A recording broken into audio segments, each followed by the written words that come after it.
Magandang tanghali, kumusta po? Narito po ulit ang update natin para sa lagay ng ating panahon ngayong tanghali po ng July 1, 2024 na kung saan sa ngayon ay patuloy pa rin na may intertropical convergence zone na nag-i-extend sa may Mindanao. Easterlies ang hangin na umiihip sa Visayas at Luzon lalo sa silangan habang ang habagat ay nananatili sa kanlurang baybayin pa rin ng Luzon. At ito naman po ang pinapakita ng forecast model nating ginagamit hanggang sa susunod na 2 linggo.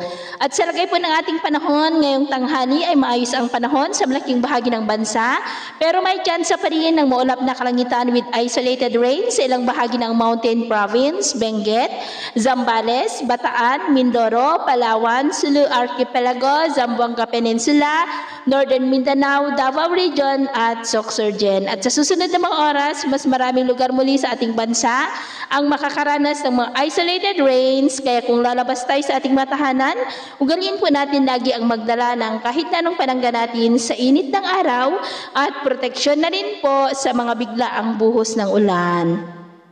At sa atin naman pong mga baybayin, wala po tayong nakataas na namang gale warning signals pero iba yung pag-iingat lamang po kung papalaot tayo para mas makaiwas sa mga sakunang pangkaragatan.